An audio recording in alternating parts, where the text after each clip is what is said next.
Hey y'all, my name is Ann Wyatt. I started my career in workforce development with the state of Kentucky in 2010. That experience ignited a deep passion for manufacturing within me. I started this show hoping to raise more awareness around the bright outlook manufacturing careers have. Join me as I sit down with some of the manufacturing industry's most successful changemakers and learn how they're partnering people with technology. It's time to give people more meaningful work. This is Workforce 4.0. Welcome, everyone, to another episode of Workforce 4.0. I'm super excited to have Amy Teal and Mike Franz with ShopFloor Coffee on today. We are really looking forward to this episode. You all, I love coffee. And I think we kind of joked before this episode here that if it were not for coffee, there would be no Workforce 4.0 because I'm really unsure at this point if there would be an Ann Wyatt. But welcome to both of you. Do you guys want to do some quick introductions and tell us a little bit more of what led you through this path? Sure. Absolutely. Yes. So I'm Amy Teal and been around manufacturing for about the last 10 years. And Mike and I we were chatting over a coffee and that, we wanted to figure out a way that we could get back to the community. So that's kind of how we became ShopFloor Coffee and where it came from. But my background was from 3D printing. So I love the industry, love where it's going, but lots of work that still needs to go into it to make sure that it can continue on into the future. So a little bit about me. Awesome. Thank you, Mike. Yeah. You got to share. Okay, we'll share. Yeah, just a couple of coffee lovers, the two of us. And I don't know, my backstory is it's so hard to even think about this, Anna. I've been in and around manufacturing for like 20 years now, which is like kind of mind blowing. I always tell people, oh my gosh, I used to have this big fluffy head of hair back then. And now it's growing out here more in the face. Well, for people who can't see, it's growing out more in my face than it is anywhere else. But that's a whole nother story. But yeah, in and around manufacturing for 20 years. And the way that ShopFloor Coffee kind of came to be is it's been a constant thing. And we see it all the time about workforce development and how it's a huge challenge within the industry. It doesn't matter where you're at in the country. It impacts everybody.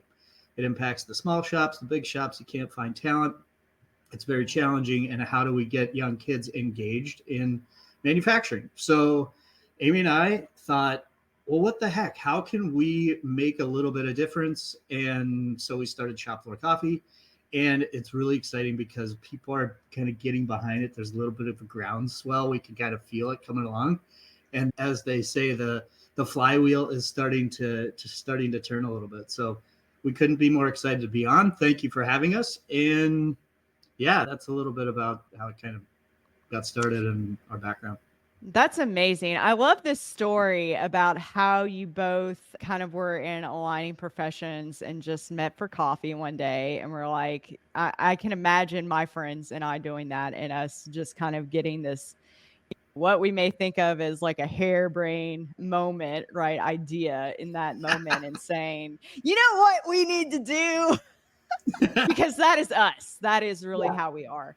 And then it just kind of grew into this whole organization that benefits the workforce overall. And that's amazing. I love that so much. Well, I think one of my favorite things that Mike always said is with his background that there's two complaints that are always on the shop floor, and it's the coffee and the toilet paper. And, I don't want to address the toilet paper situation, but the coffee was something that we kind of got excited about. So I don't blame you. I feel like that would have been also my route I would have ventured down as well.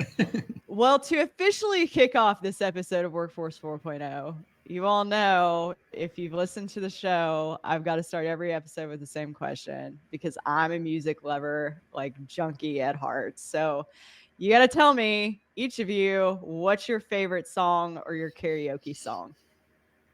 Mike, you should take this one first. Oh, man. I knew you were going to do that, Amy. Okay. So I'm not embarrassed. I'm proud to say this. Okay. So one of them is Here I Go Again by Whitesnake. Okay. I just love rocking out with it. And then another one that Amy has probably heard way too many times over the past year or so. It's Rosanna by Toto. And Nice. it's really not an easy one to sing, especially in karaoke setting and where people are actually listening to you. It's more of a shower or car song. But I think those two are pretty much, well, Whitesnake, the Here I Go Again is probably the go-to one if it comes down to it. Nice. Excellent, solid picks for karaoke. Thank you very much. Amy, what about you? Yeah, and I'm just terrible with music. As much as I listen to it, you would think that I would get better at knowing who sings what and what the name of the song is, but I don't. I could probably sing along to the lyrics, but my go-to is more like 90s alternative, so like Cake or Sublime or things like that. But I don't sing karaoke, so I don't have a go-to karaoke song. Nobody wants to hear me sing. What I Got is an excellent karaoke song. Mm-hmm. And, I think that it's better when you get more people on stage. So if I were doing karaoke, Amy, I'd have to drag you up there. I'm sorry. And we would sing What I Got. I do great in a support role, but being that lead vocalist, that's not me. But yes, we can do it. Support. Excellent. And I do have to say this too, like 90s hip hop as well is probably, it's up there too. I mean, there's some killer jams there too that both Amy, she's being a little shy here. She can rhyme. I can get that sense too. Maybe after a couple of beverages that's not coffee, maybe then I can get up there and get a little more courage. Yeah. I think that's what it takes for everyone for karaoke, honestly. You got to get a little bit of espresso martini. Is that a thing? We could do that. Yes. Those are, yeah, love those. And what's your go-to? Oh, gosh. So I have been asked this before, but it kind of depends on the mood that I'm feeling, the vibe that I'm feeling. And, honestly, lately I've been on some Alanis Morissette, but I'm thinking that I would want to do something like Raise Your Glass by Pink. Mm-hmm. That's a vibe. Yeah. Do you guys listen to that? Do you guys listen to Pink? I do. Mm-hmm. Yes. It gets the crowd going, I think. Yeah. But it also depends on the crowd, right? On what song you're going to pick and what people have been doing before. So yeah, you got to feel it out. See what you think would be a hit in that moment. I think that's the beauty in karaoke, right? It's all about that moment. Yeah. At one point in my illustrious karaoke career, that's a total joke, I thought it was cool to sing the made famous by Pee-wee's Big Adventure, the song Tequila, and do like his little dance like that he did with the hands and the feet and stuff. Because there's really only one word in that entire song, and it's tequila. So you just kind of get up and dance, and then you just go, tequila. Please tell me that lives on video somewhere. Oh, I'm sure it does, but it's probably on a flip phone somewhere that's been long destroyed. Been long ago destroyed. That's excellent. I would love to see that. So some excellent, solid musical choice, I must say, from my guests today. But let's kind of get more into the meat of the conversation, because I know what you guys are doing with ShopFloor Coffee is amazing. We'll get into that. But another aspect of kind of what your career paths have been, especially Amy, more into 3D printing. And we have taken up a small obsession in the Wyatt household recently with the toy box 3D printer. Yeah, I don't know. Phoenix got it for Christmas. He is obsessed with it. We have printed a lot of the things in a lot of different colors. But tell me kind of, because from a parent perspective, I'm really amped about it, because to me, this is teaching him an applicable skill set at 7 years old with technology that he can already get his hands on, right?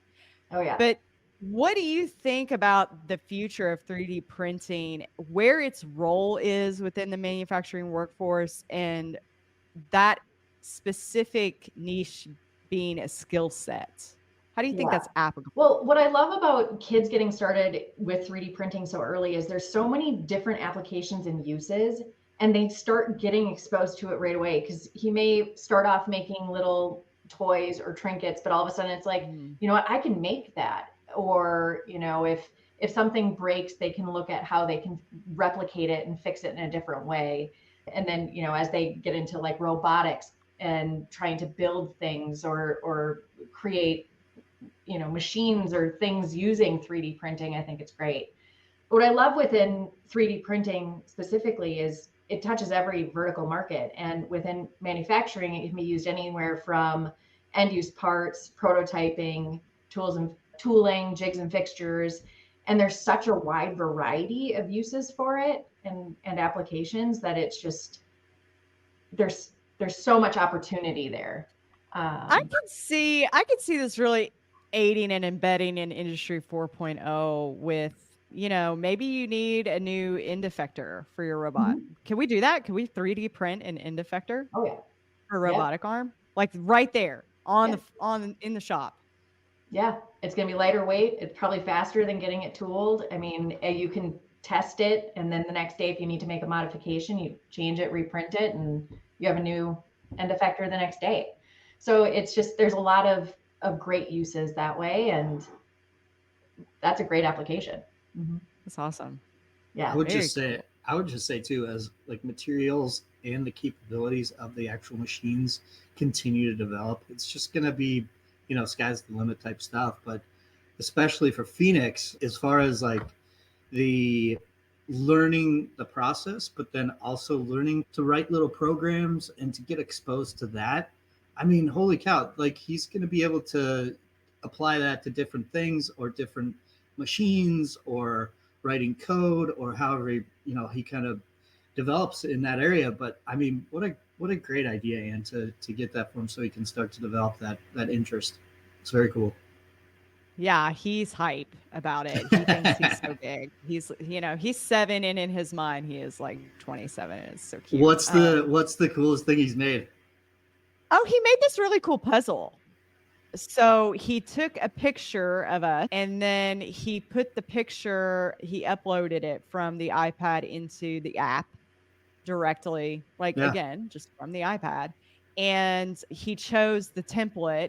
It's already a pre-formatted template and everything for this little puzzle. And the pieces slide around, and it printed this puzzle where the pieces all move and you can like shift it around. It's still in this little square, but you can shift the pieces around, kind of like a not nearly as advanced as like a Rubik's Cube, but you kind of get the idea. You can move it around and shuffle it and make the puzzle the whole picture. That's so cool. Yeah, it was pretty cool. Yeah. I was like, wow, I don't know that I could do that. But it did. It printed out this little puzzle. I was like, whoa, that's pretty cool. So I definitely had to cover that because I don't think we've ever really gotten a chance to talk about 3D printing on Workforce 4.0, and I'm stoked about it. Yeah, so much opportunity. And I mean, just the creativity that the kids can use when they're creating 3D printed parts at 7 years old. I mean, taking the picture, uploading it, figuring out, that's a skill that, at 7 years old, I would have never been able to figure that out, right? So I don't know. I had the Etch-a-Sketch. Yeah. I was just going to bring that up. A White Bright. Yes. Coloring book. Yes. We didn't have all this cool stuff. Maybe it's the new, what were those things called? Lincoln Logs and Legos.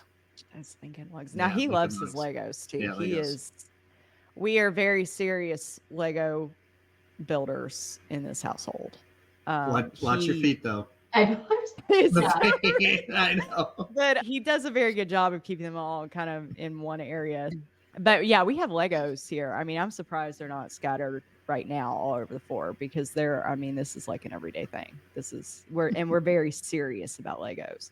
Like if we can't build the thing, I'm doing my HR leadership mentoring role with him. Like, it's okay. You did a great job. Look at how much progress we made, because on the other end, it's like, what? So it's a lot of fun, but we love Legos too. But let's kind of change topics here because we're not here to talk about Legos or mainly 3D printing. we really want to get into the story of ShopFloor Coffee, right? And I loved, when I had my initial conversation with Mike and he was telling me a little bit more about what ShopFloor was doing and how they were partnering with workforce development agencies and schools and things. That really obviously stuck with me. So I want to know more about the mission of ShopFloor Coffee and what that really represents for each of you. Yeah, so our mission that we have is to give a portion of the proceeds back to workforce development programs. We're still working on expanding what that looks like. We're new. We just got started late last year as far as ShopFloor Coffee as a organization. And so we're still trying to expand our reach of who we're able to impact, but we're trying to find organizations that are supporting, whether it's giving tours to kids so that they can see what a career in manufacturing would look like, or exploring different opportunities, or I know bringing kids to IMTS, whatever that looks like. We just want to help raise the awareness of what programs are out there and what it could look like for them. So that's kind of where our mission is coming from. We're always looking for other opportunities of who we can, and feel free to reach out. We're definitely looking for additional organizations at this point. And if Absolutely. I could just add to that. So we kind of started out with the idea that, okay, just because of being involved in the industry for quite a few years now and having a decent network of people that are within the industry, we kind of shot for the moon by trying to connect with the big national organizations that kind of everybody within the industry knows. So AMT, NTMA, say, organizations like that on that kind of national level. We try to touch base with them to see what, kind of take their temperature, if you will, to see what they thought of it. And from there, we've been getting great support and gaining some really great traction at that level. But ultimately our goal is to really kind of take that large umbrella and push it down to kind of at the state and local level, where we want to be able to some dollars back to the people that are kind of on the ground floor, or the shop floor, if you will, and really kind of spread out the support in that way. We're taking a little bit of a different approach when it comes to that. We're starting out by talking with a whole bunch of people that are also on their way up within the industry, as far as people who are spreading the good word. I know people have kind of this weird thing about being called an influencer now, but we are trying to touch base with as many people across the country that are in that kind of status, that have some, or have really good following. And we're trying to get them involved with them as much as possible, because they do reach a great audience and they're connecting with people. I mean, it's crazy. Like how people are you travel the country now to go and do talks and talk with people, and you're out and about in public and doing all that stuff. And we really see the value in that, because, now with social media, kids can check it out. Instead, it used to be, okay, you see this kind of dark building back in this industrial park, and it's a little creepy and scary, and there's no windows in it, and you can't get into it without having the passcode, and it's like, that's a little. But now there's a guard, and there's a Let's not forget the guard in the and gate. There's a beware dog, and it's just different access now, and we see like the real potential of it. And this is our little way of kind of trying to get back to it. And what shop floor have you ever been on where somebody isn't drinking coffee? I mean, somebody's got a giant mug, one of those big giant things. It's like, oh my gosh, it's sitting right next to their machine.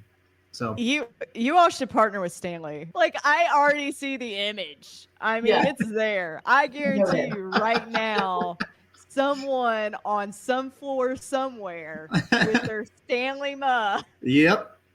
Like, they are drinking the coffee for sure. No, I think if I were to go on a shop floor and see there not being a coffee machine, I would be very concerned. Something is wrong. Right. Like, I don't even know that I would just be like, what is this? Is this is this a fake shop? Is this real? Is this That's real? Exactly what We're in bizarro world here. What's going on?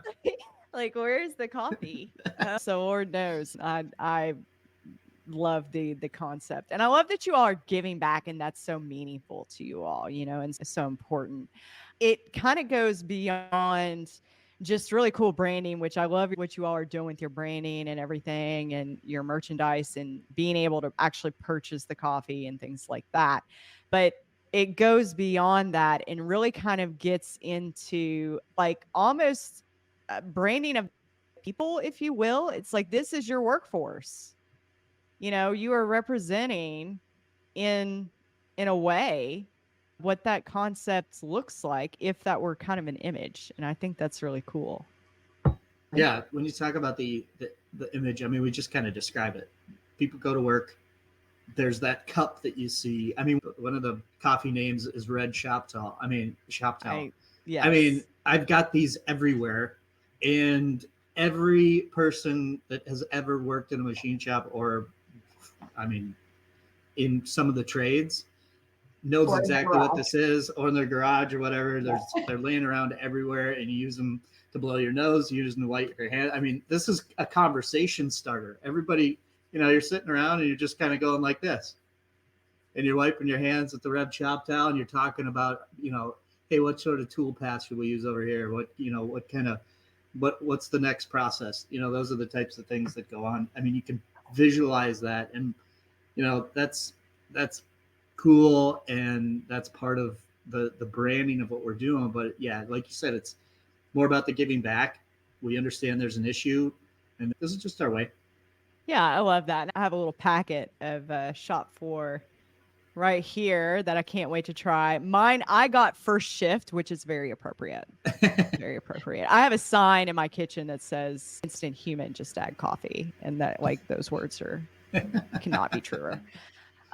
So I think that's a really great concept. Let's kind of talk a little bit more about each of you in a personal way, but I've got to know, with this drive of what each of you are contributing to ShopFloor Coffee and really wanting to get out and make a difference in workforce development efforts, what are some of the things that inspire you all each day? So if we didn't have coffee, right?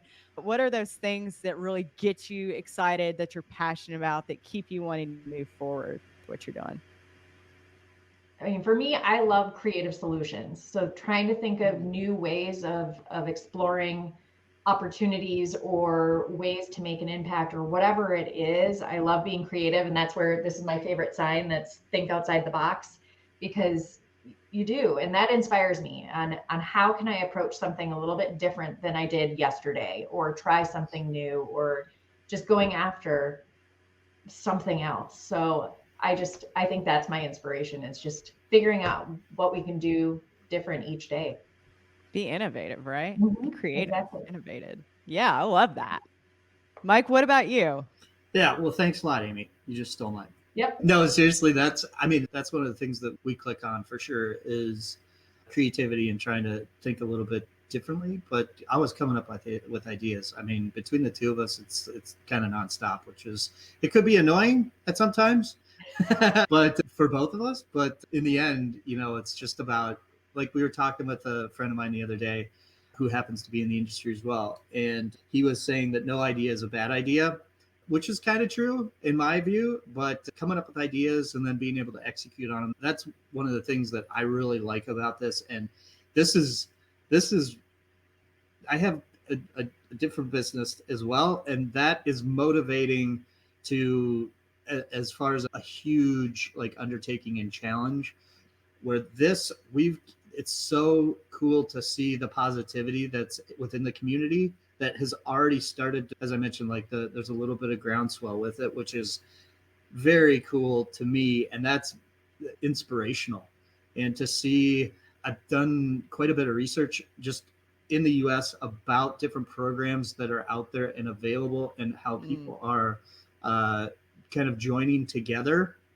I wish it was a little bit more organized on how that happens, but who knows? Maybe we'll get there. Maybe we can do our little part in doing that. But that's what really drives me and is inspirational, is that, holy cow, there's other people like, hey, how the heck did we meet? It's like one of those things. a network of people that are all kind of like-minded, and we're kind of molding how that's kind of taking place. And that's super inspirational to me. And that drives the heck out of me. Absolutely. Yeah. So to me, I guess when I'm thinking kind of the future of work and kind of resonating with what you just said there, Mike, where do you feel like the impact of technology is? Where are some of these bottlenecks with the workforce development piece of it? Is technology one of them? Maybe I should rephrase. And how do we shape it in our preferred image, I guess? Do you all think? Amy, you want to take this one first, or you want me to go? Sure. I mean, it's a really great question. I mean, I think there's so many factors that lead into what is happening, especially around workforce development. I think some of it is education around what manufacturing is and how it can be impactful and what a career in manufacturing could look like. I think I mentioned some of that earlier, but right now kids are told you have to go to college, which schooling is super important, but schooling can look different for each student. And depending on what they're passionate about or interested in, it doesn't have to be the traditional 4-year.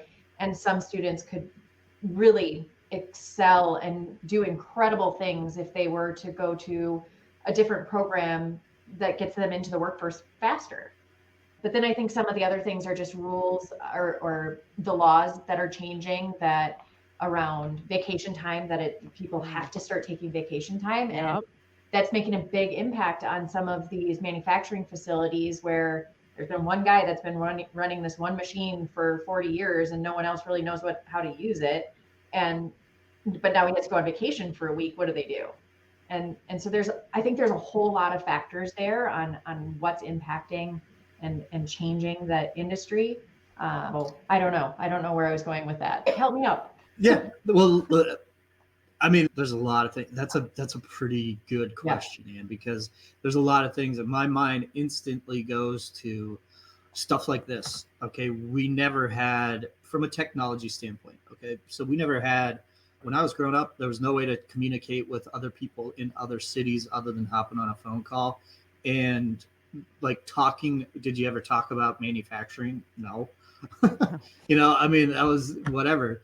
But now with these types of things, podcasts, YouTube, any of the social media stuff that is available out there right now, it's becoming so much more accessible to see actually what manufacturing is, what it's all about, and how a kid who's coming up, college may not be the right path for them, but they can see success and a real bright future going down this road, where before they just didn't have access to be able to see that. So I think social media, these types of things, spreading the word. I mean, think about this. Like as little girls, what did you ever get exposed to manufacturing, or did you ever hear about it or talk about it? I mean, it's like, and now little girls are able to see you two talking about this or hear you talking about this. And, that's going to change the face of manufacturing too, which is awesome. There's so much more inclusivity, and people are being brought up to understand that that's going to be I hate to say it like this, but that's going to be the new normal, because I just don't like that term, whatever.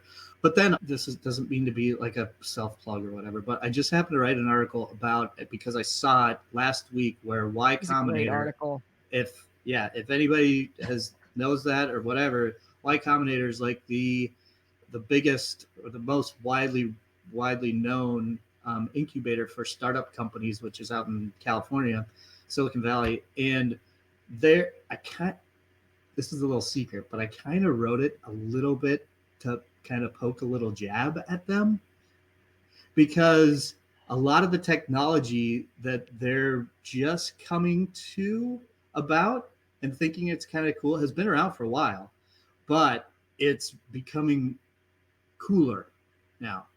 So it's like gaining traction, gaining momentum, it's always made an impact, but it's now getting the eyes on it from the cool kid standpoint. So it's getting noticed on the coasts, which only helps drive visibility to the rest of the country. So that kind of stuff is very cool to me. And It's a cool time. I mean, with what you mentioned, 3D printing, AI, Industry 4.0, all this stuff is kind of coming together, and it's gaining a lot of traction, which that from a technology standpoint can only help. Oh yeah, absolutely. I mean, what a time to be alive, really and truly. I mean, like you're saying, I mean, how do we meet? How do we connect? Connect back when I was growing up like 20 years ago was way different, right?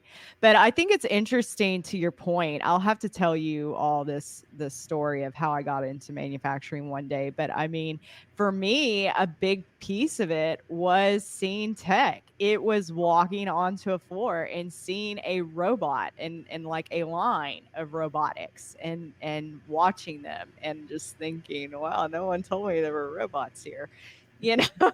So that's a huge benefit of how we're connecting and also sharing and saying, look, it goes beyond this. Tech is a whole thing other than maybe just your smartphone.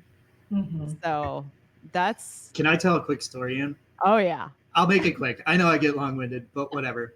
So that's what we're here for. Here's for my long-windedness. Oh, great. Thanks, no. for our story sharing.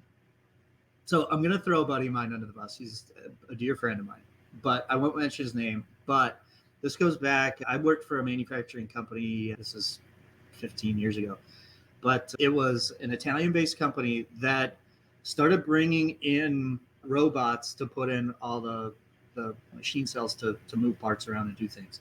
And we had acronym, AGV system. Anyway, they would deliver parts to the different things, and then there's robots to pick everything up. Well, I brought him up he runs a massive production facility, and I brought him up there to see the robots in action. And he goes, that'll never take off. That'll never work. Robots are just a flash in the pan. And now I look back, and me and a couple other buddies, we always just we jab him so bad about, you thought robots were just a flash in the pan, man. Look at it now. So it's kind of funny how the mindset has changed, and how that, back to technology, how that stuff's impacting everyday working environments.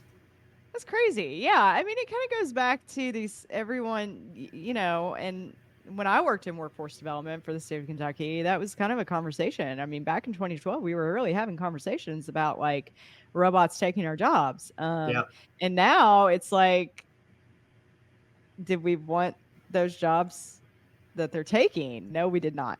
So, really it's about partnering with this technology and learning how to use it and collaboratively use it. Yeah. Right? I just watched a thing, and sorry, maybe I've had too much coffee now, but I just watched a thing about a workforce development program in Southern California that they were talking about the marriage between workers in robotics and other technologies. But they said, I mean, shoot, if a robot happens to take a job of somebody, there's going to be people that backfill that, because there's going to be people that need to be up to speed on the robot. And it's just a shift in, I mean, hey, people used to have to put shoes on horses too, but then cars came along and somebody had to change tires. So it's just a shift in technology, and there's jobs for all that stuff. It's just the new way that we're going to work. I mean, right? I mean, that's really what it comes down to. So, yeah, very good nuggets of information there. Thank you for sharing.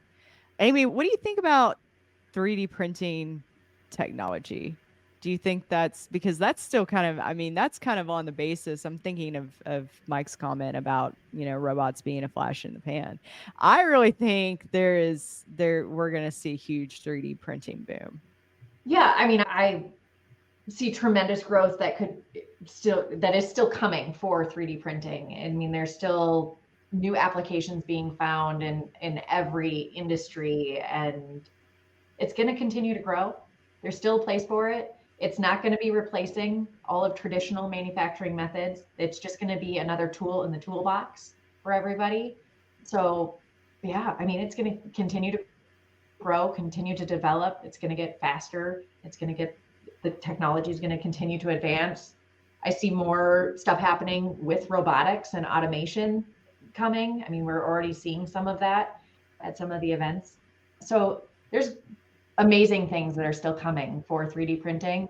I feel like I've been a little bit out of it because I really kind of left that industry, when we started ShopFloor Coffee. So I'm like, it's been a couple months. I don't even have the latest and greatest, but I am going to AMUG. I'm going to give that little plug here in March so I can see some of the new things and get back up to speed on everything. But yeah, it's an amazing technology that should just be used as a tool in the toolbox. It goes hand in hand with everything else that's already out there. Absolutely. Yes. And I love that. And I love that we're adding coffee to this toolbox. This is amazing. Hey, Ann, real quick question for you. Do you think Phoenix could make a 3D printed coffee mug? Maybe. We just have plastic, but maybe. Yeah, probably. Yeah. Why? Is that what we need to do? Yes, of course. Yes. I mean, that's not a terrible idea. Record it. We'll record it. We'll turn it into a ShopFloor Coffee building extravaganza by Phoenix. That'd be fun. He would be over the moon. He's so funny. He'll go viral and he'll be all the internet sensation for his 3D coffee cup. He's hilarious. He asks me all the time. He's like, because I posted a picture of him on my Instagram stories, and I haven't posted it yet, but I'm going to post it, of him putting together a Lego set of a UR arm. And the box says 18 plus. And we are big dogs now. He's like, am I viral yet? I haven't even posted this yet. Am I viral yet? He's like, in the box, he's got the box in the background. Now the box, I hate to tell, Will Healy and that crew, now he got hold of the box. Okay. Like, it's well loved, but he put it together all by himself. But that's like the thing with these kids, man. They're like, post me. I want to go viral. Hit subscribe. No. So yeah, that's funny. And I love how we're incorporating social media and all of that stuff in how we're building skill sets as well, whether we're doing it consciously or subconsciously, right? Yeah, that's like one of the kids' matrix now, like on their personal dashboard.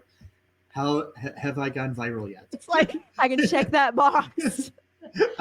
Hey mom, I went viral. Oh, that's hilarious. And I mean, yeah, that's funny. That kind of gets back into the whole influencer conversation, right? And like, no, the kids, they're like, sign me up. Right. I mean, is that a thing on college applications now on whether or not you've gone viral? Oh my God. Please write an essay. Please submit an essay on the first viral post you did. Yeah. They would be so excited to write about that.